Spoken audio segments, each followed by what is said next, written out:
सलाम, नमस्ते, सत श्री अकाल। मैं हूं रजा और आप देख रहे हैं रजाग्राफी अनस्क्रिप्टेड की सबसे खास और सबसे बड़ी रिपोर्ट, अंतर्राष्ट्रीय प्राइम टाइम रिपोर्ट। एक वीडियो के अंदर पूरी दुनिया की तमाम बड़ी खबर आसान और सिंपल भाषा में मैं आपको बताने वाला हूं, तो इस रिपोर्ट के आखिर तक बने रहिएगा। भारत को बड़ा झटका अब अमेरिका की तरफ से तो नहीं, अमेरिका तो रोज झटका दे रहा है, लेकिन रूस की तरफ से यानी भारत के बेहतरीन बेस्ट फ्रेंड ने झटका दिया है भारत को। रूस ने झटका दिया है भारत को। बताना चाहूँगा कि कई सालों से पाकिस्तान से रशिया ने दूरी बना कर रखी थी, क्योंकि भारत की दोस्ती प्यारी थी पुतिन को, लेकिन पिछले कुछ महीनों से, और यूँ कहूँ सीधी बात कि कुछ साल से, 1-1.5 साल से व्लादिमीर पुतिन का झुकाव, रूस का झुकाव अब पाकिस्तान की तरफ नज़र आ रहा है। सबसे बड़ा पैगाम ये इनडायरेक्ट वे में ये गोदी मीडिया भी लिख रहा है और कह रहा है कि मोदी को देने की कोशिश पुतिन कर रहे हैं बिना कुछ बोले।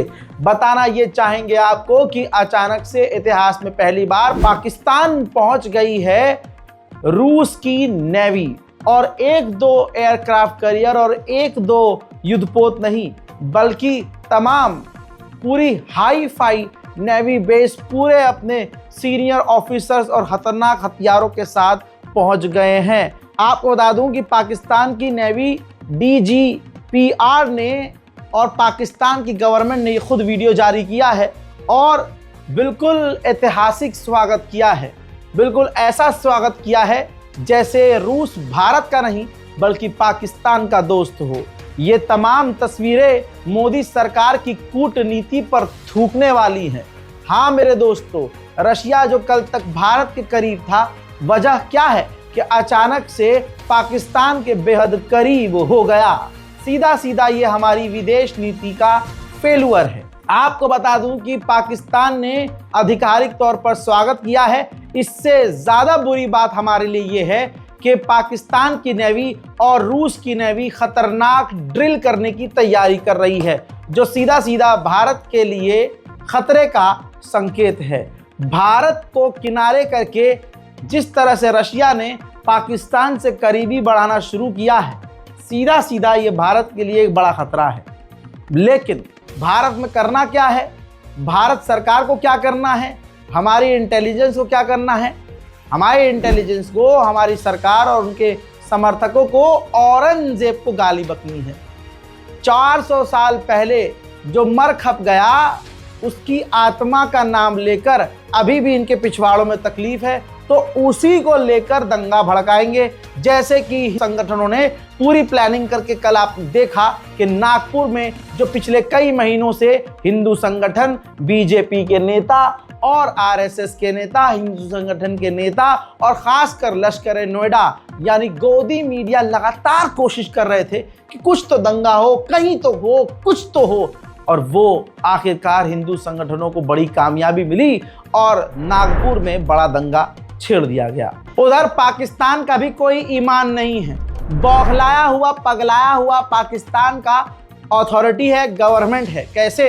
पहले जो जाफर एक्सप्रेस में जो अटैक हुआ उसको हाईजैक किया गया और बलोच लोगों ने जो खेल खेला खतरनाक, उसका सारा इल्ज़ाम तालिबान पर डाल दिया। शुरू में बता रहा हूँ।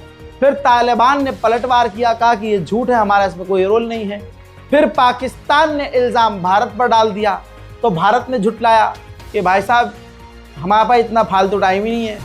इसके बाद उल्टा पाकिस्तान ने दोबारा से तालिबान को आड़े हाथ ले लिया और धमकी दे दी कि हमारे रिश्ते ख़राब होंगे और इसके अंजाम आपको भुगतने होंगे। जाफर एक्सप्रेस में जो आपके तालिबान के आतंकवादियों ने काम किया है, उसका खुलासा करो और गलती एक्सेप्ट करो और अपने लोगों पर काबू करो। बहरहाल इस मामले को लेकर पाकिस्तान बहुत कंफ्यूज है, कभी भारत पर इल्ज़ाम, कभी तालिबान पर इल्ज़ाम, लेकिन इसमें शहबाज शरीफ की सरकार की ही इमेज ख़राब हो रही है। अब पाकिस्तान की सरकार पूरी तरह से कमर कस के, पाकिस्तान की शहबाज शरीफ, पाकिस्तान के आर्मी चीफ आसिम मुनीर, पाकिस्तान के NSA और तमाम इंटेलिजेंस के जो हेड हैं, एमरजेंसी मीटिंग कर रहे हैं कि जिस तरह से पाकिस्तान में आतंकवाद बढ़ गया है, इसके खिलाफ अब क्या किया जाए। ऐसा लग रहा है कि पाकिस्तान आर्मी बड़े ऑपरेशंस को डिज़ाइन कर सकती है और बड़े ऑपरेशन कर सकती है। मैं जब बताता हूँ, बोलता हूँ, तो मेरे पाकिस्तान के जो लोग हैं बेचारे व्यूवर्स हैं वो किलस जाते हैं, यार रजा भाई हमारे यहाँ से ज़्यादा तुम्हारा, भाई हमारे यहाँ तो है ही बेड़ा गर्क, लेकिन तुम्हारा तो मुस्लिम देश है ना, तुम्हारे यहाँ तो दीन है, इस्लाम है, अल्लाह वालों की हुकूमत है, तो फिर बाबा जी का टुल्लू तुम्हें क्यों मिलता है? और इससे तकलीफ मैं आपके हक के लिए बोलता हूँ, मैं आपकी गवर्नमेंट जो गलत कर रही है भाई मैं वो बोलता हूँ, मैं आप लोगों को थोड़ी ना कुछ गलत बोलता हूँ। अब इमरान खान एक ऐसा व्यक्ति था जो पाकिस्तान के हालात सुधार सकता था, आपकी शहबाज शरीफ सरकार ने उसका बेड़ा गर्क कर दिया। बताओ सही कह रहा हूँ कि गलत? एक वाहिद तुम्हारे लिए जो उम्मीद थी वो इमरान खान था जिसको बर्बाद कर दिया। बहरहाल अब जब मैं बताने लगा, कहने लगा कि पाकिस्तान में आतंकवाद बढ़ रहा है तो पाकिस्तानियों को तकलीफ हो गई, लेकिन ये रिपोर्ट देख लीजिए, पाकिस्तान के अंदर आतंकवादी घटनाएं 73% बढ़ गई हैं। 73% बलूचिस्तान और खैबर पख्तून के इलाके में सबसे ज़्यादा आतंकी घटनाएं हो रही हैं। अब अपने दिल पर हाथ रख के हर एक पाकिस्तानी बताए इससे सबसे ज़्यादा नुकसान में कौन है? पाकिस्तान की आवाम ही तो नुकसान में है। भारत, जर्मनी, फ्रांस, अमेरिका को घंटा कोई फर्क पड़ेगा तुम्हारे यहाँ आतंकवादी घटनाएं होंगी तो? हमें ना कोई फायदा है ना हमारा कोई नुकसान। और रज़ाग्राफी तो तुम्हारे लिए, गरीबों के लिए, पाकिस्तान की आवाम के लिए बोलता ही है। अगर पाकिस्तान की सरकार से पाकिस्तान नहीं संभल रहा है तो ऐसे तो काफ़ी सारे पाकिस्तानी हैं जो कहते हैं कि भाई हमें भारत से विलीन कर दो। तो मैं भी यही कहता हूं कि आओ भारत से मिल जाओ, आंदोलन करो, पाकिस्तान के तमाम लोग आंदोलन करें और भारत से जुड़ने की मांग करें। उधर न्यूजीलैंड के प्रधानमंत्री भारत आए थे और कई तरह की डील हुई है मोदी सरकार से, और भारत को यूएन में सपोर्ट किया है हर मुद्दे पर न्यूजीलैंड ने। और न्यूजीलैंड ने ये कहा कि इंडो पैसिफिक इलाके पर भारत ध्यान दे, यानी जो भारत के मैप को आप देखेंगे उससे निचले जो एरिया हैं उस पर ध्यान देने की बात न्यूजीलैंड ने की है।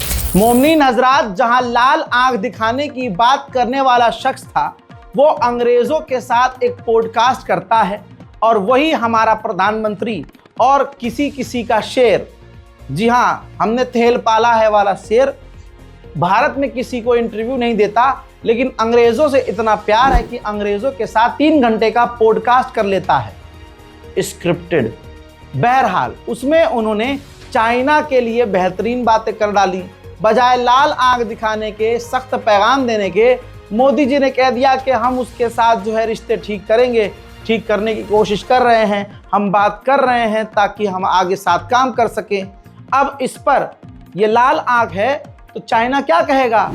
अब चाइना की ये ऑफिशियल हैं, महिला ऑफिशियल हैं, इन्होंने आधिकारिक बयान जारी किया और कहा कि पॉडकास्ट के अंदर जिस तरह से नरम लहजा मोदी ने इस्तेमाल किया है ये अच्छा जेस्चर है, और ड्रैगन और हाथी आगे भविष्य में साथ डांस करेंगे, यानी ड्रैगन बोले तो चाइना, हाथी बोले तो भारत। तो चाइना ने भी आगे से जो लाल आंख का दावा करता था उसको पॉजिटिव रिप्लाई किया है। भारत 5th जनरेशन का एडवांस फाइटर जेट एमका बना रहा है, लेकिन अभी भारत इतना आत्मनिर्भर नहीं हुआ है कि उसके लिए जेट का इंजन बना सके। अमेरिका से उस जेट के इंजन की मांग कर रहा था, खरीदने की कोशिश कर रहा था, लेकिन अमेरिका वही देश है जो हमारे तेजस के लिए अभी तक इंजन नहीं दे पाया, जिससे हमारी एयरफोर्स फिलहाल काफ़ी प्रॉब्लम्स झेल रही है।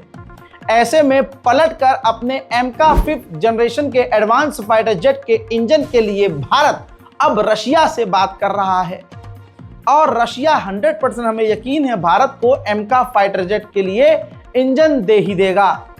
लेकिन सवाल यही है कि हम अभी आत्मनिर्भर क्यों नहीं हुए? जवाब ये है, बात हम आगे 10 सालों की करना चाहते हैं कि भाई हम एडवांस फाइटर जेट बनाएंगे, लेकिन उसके पुर्जे हम नहीं बना पा रहे। उसकी वजह यह है कि हमें औरंगजेब की आत्मा से डर लगता है, हमें उसकी कब्र तोड़नी है, हमें मुल्लों के साथ होली खेलनी है, हमें ज़बरदस्ती मुल्लों। हमारा दोगलापन ये है कि अगर मुसलमान डांडिया हमारे साथ खेलने को करे तो हम उसको कहें भाई तुम्हारा क्या काम, ये तो हिंदुओं का त्योहार है। दोगलापन उधर से आप ये देखिए, जब दिवाली के किसी प्रोग्राम में मुसलमान या दूसरे हिंदू प्रोग्राम में मुसलमान भाग लेने की कोशिश करता है तो आगे से जवाब आता है, यह तो हिंदुओं का प्रोग्राम है, तुम्हारा क्या रोल है। लेकिन जब होली में रमजान के अवसर पर क्योंकि जुमा पढ़ रहा था तो मुसलमानों ने कहा कि भाई हम तो नहीं खेलेंगे होली, भाई हमें जुमा पढ़ना है, हम तो अपना पहले जुमा पढ़ेंगे उसके बाद देखेंगे जो होगा। लेकिन ऐसे में उन्हीं दोगले लोगों को होली मुसलमानों के साथ खेलनी थी। हर त्योहार पर मुसलमानों को मना करना था, लेकिन जिन त्योहारों पर मुसलमान ही पीछे हट गया उन होली के त्योहार पर हिंदुओं को जबरदस्ती मुसलमानों के साथ होली खेलनी थी। अब ये दोगलापन नहीं क्या कहलाएगा। अब सोचिए, फाइटर जेट इसीलिए नहीं बन पा रहा है, इंजन इसीलिए क्योंकि हमें सिर्फ मुसलमानों को परेशान करना है। उधर चाइना ने डीप सीक जो एआई ऐप बनाया था वो बनाने वाले लोगों की जिंदगी मुश्किल में पड़ गई है। रिपोर्ट इतनी खतरनाक है कि डीप सीक में काम करने वाले जो एम्प्लॉयज हैं उनके सबके सब लोगों के पासपोर्ट को चीन ने जब्त कर लिया है ताकि वो लोग देश छोड़कर ना भाग जाएं और फिर दूसरे देश उनसे कुछ जानकारी ना हासिल कर ले। भारत के लगभग 7 लाख से ज़्यादा अमेरिका में ग्रीन कार्ड होल्डर रहते हैं जिन्होंने अमेरिका की नागरिकता आधिकारिक तौर पर ली हुई है। ऐसे ही दुनिया भर के लाखों लोग अमेरिका में ग्रीन कार्ड लेकर रहते हैं। ऐसे में डोनाल्ड ट्रंप उनके लिए खतरा बन चुका है। आपको पता होना चाहिए कि जर्मन के एक नागरिक जिसके पास ग्रीन कार्ड था, जब वो जर्मनी से कुछ दिन बाद लौटा है अमेरिका अपने परिवार के साथ, तो अथॉरिटी ने, अमेरिकी एयरपोर्ट अथॉरिटी ने ग्रीन कार्ड होल्डर वाले उस जर्मन नागरिक को बहुत बुरी तरह से हिंसक पूछताछ का शिकार बनाया। यहां तक कि एयरपोर्ट पर उसको नंगा कर दिया। उनकी मां ने इंटरव्यू में बताया कि मेरे बेटे को नंगा तक करके उसको ठंडे पानी से नहलाया और उसके ग्रीन कार्ड को मार्क कर दिया, फ्लैग कर दिया, जबकि कोई क्रिमिनल केस उस पर नहीं है, कोई भी केस उस पर नहीं है। डोनाल्ड ट्रंप के आने के बाद ये सब चीज़ें हमारे लिए खतरा बन रही हैं और मुझे यकीन नहीं आ रहा है कि ऐसा मेरे बेटे के साथ हुआ। उधर अचानक से सऊदी अरब के अंदर सैकड़ों चाइनीज कंपनियों ने कदम जमा लिए हैं। हत्ता कि 35 चाइनीज कंपनियों ने अपना हेड ऑफिस भी सऊदी अरब में खोल लिया है। उधर चाइना ऑस्ट्रेलिया को समुद्र में परेशान करता रहता है। ऐसे में ऑस्ट्रेलिया के समर्थन में ऑस्ट्रेलिया की तरफ से एक खतरनाक अमेरिकी सबमरीन भेज दी है। जाहिर सी बात है इससे चाइना अमेरिका का तनाव बढ़ेगा। हजरात, जहां दुनिया अभी 5th जनरेशन फाइटर जेट बना रही है जैसे हम और कई देश, ऐसे में तुर्की तो बना ही चुका है। अगर आपने ये वीडियो नहीं देखा है तो इंशाल्लाह जाकर ज़रूर देखिएगा। हमारे तीसरे चैनल रज़ाग्राफी सोशल पर मौजूद है। इसके अलावा इस वक्त जो दुनिया में टॉप फाइटर जेट हैं उनकी तमाम जानकारियां हमने इधर अपने चैनल पर डालना शुरू कर दी और डाली हुई भी, जाकर ज़रूर देखिएगा। बहुत जनरल नॉलेज आपकी बढ़ेगी इंशाल्लाह। वहीं आपको बता दूं कि तुर्की 5th जनरेशन का फाइटर जेट बना चुका है जो उसके पास एक है, लेकिन चाइना पूरी दुनिया से 4 कदम आगे चल रहा है। चाइना ने 6th जनरेशन का J-36 एडवांस फाइटर जेट बना भी लिया और उसको एक बार फिर से उड़ाकर टेस्ट किया है। देखिए,